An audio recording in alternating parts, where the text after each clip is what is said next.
कई सारे कीमती जानें गईं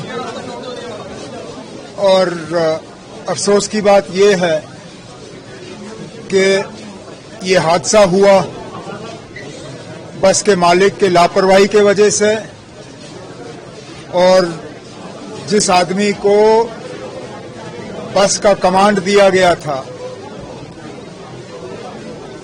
जो इस बस का असली ड्राइवर था नहीं, असली ड्राइवर छुट्टी पे जाने के वजह से बस के मालिक ने एक ऐसे बंदे को स्टीयरिंग थमा दिया जो कल तक ट्रक चला रहा था। और हम ये भी नहीं कह सकते कि इन लोगों के खिलाफ हुकूमत कार्रवाई नहीं करती, क्योंकि जब इस बस का हमने पीछे का रोल देखा तो पता चला कि 15 से ज्यादा इसी बस वाले को चालान कटे हैं। अब डीसी साहब ने इंक्वायरी बिठा दी है। हमारे एक सीनियर अफसर जो हैं इस हादसे की तहकीकात कर रहे हैं। तहकीकात हो जाने दीजिए, अफसर का रिपोर्ट आ जाएगा, उसके बाद उनमें उस रिपोर्ट में जो रिकमेंडेशंस होंगे, रिकमेंडेशंस पे अमल किया जाएगा। न रोड में कोई कमी नहीं थी। आप अगर फोटो देखें, रोड के अगर हालात खराब होते तो शायद ये हादसा होता नहीं, क्योंकि उस बस को फिर मजबूरन आहिस्ता चलना पड़ता। मुसीबत यह है कि हम सड़क तो ठीक करते हैं, लेकिन गाड़ी चलाने वालों के दिमाग हम ठीक नहीं कर सकते। वो रॉन्ग साइड पे गाड़ी चलाएंगे, स्पीड ज्यादा करेंगे, ओवरलोडिंग ज्यादा करेंगे। अब चलिए, हुकूमत अपनी जिम्मेदारी जो है हम निभाएंगे, लेकिन इन लोगों को भी, जो बस के मालिक हैं, जो बस के ड्राइवर हैं, कुछ हद तक इनको भी अपनी जिम्मेदारी समझनी चाहिए और इनको भी ओवरलोडिंग और स्पीडिंग जो है उससे जो है उन हरकतों से बाज आना चाहिए।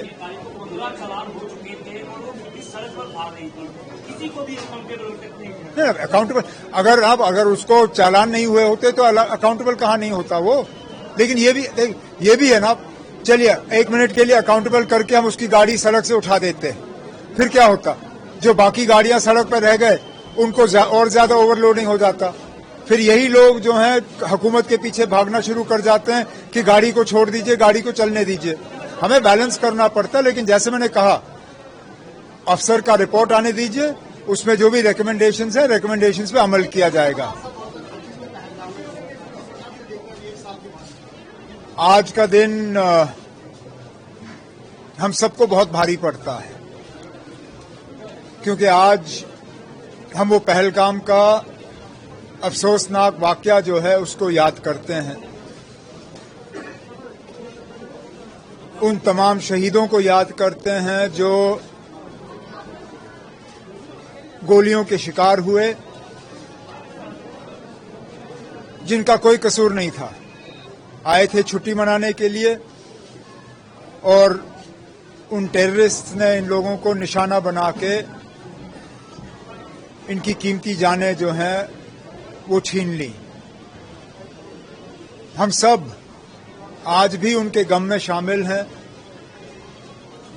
हमने उस दिन तय किया था और हम उस चीज पे कायम हैं कि हमारी मुकम्मल कोशिश रहनी चाहिए, हम सब जो हुकूमत में हैं, कि इस तरह के हादसे जो हैं कभी दोबारा ना हो।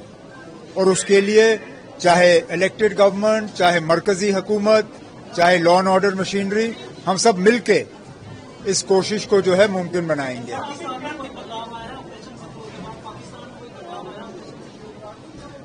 ना वो तो आपको उन लोगों से पूछना होगा जिनके पास इस तरह की इंटेलिजेंस रिपोर्ट्स आ जाती हैं। मैं तो सिर्फ आपसे ये कह सकता हूं कि हमारी मुकम्मल कोशिश रहेगी कि इस तरह के हादसे, इस तरह के हमले अगर पाकिस्तान चाहे भी तो हम इनकी होने की इजाजत नहीं देंगे। यही हमारी कोशिश रहेगी।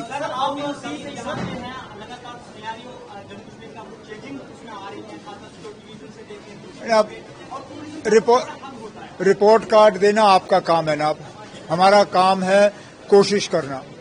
हमारी कोशिश है कि हालात ठीक रहें। ये सही है कि पिछले साल के मुकाबले अभी भी पहलगाम के हमले का टूरिज्म पे थोड़ा बहुत असर रहा है, लेकिन जैसे जैसे सीजन बढ़ता जा रहा है, हमें उम्मीद है कि ठीक ठाक लोग जो हैं वो जम्मू कश्मीर आएंगे, चाहे माता के दर्शन करने के लिए, अमरनाथ जी के दर्शन करने के लिए या टूरिज्म के लिए।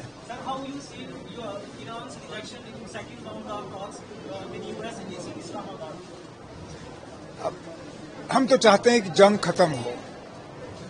ये जंग होना ही नहीं चाहिए था।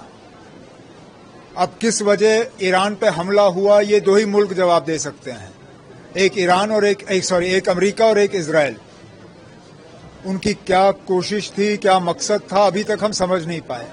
लेकिन चलिए, जो उन्होंने किया गलत किया, लेकिन अब तो कम से कम खत्म करें, क्योंकि हर मुल्क का जो है कहीं ना कहीं इस जंग के वजह से हम पे असर पड़ रहा है। तेल की कीमतें बढ़ रही हैं, तेल का सप्लाई कम हो रहा है, एसेंशियल सप्लाईज और सप्लाई चेन में असर पड़ रहा है। तब भी बाकी मुल्कों के मुकाबले हमारी हालत तब भी बेहतर है। यूरोप जैसे मुल्क देखिए तो उन्होंने जहाजों के तेल को जो है अब लीटर के हिसाब से गिनना शुरू किया है।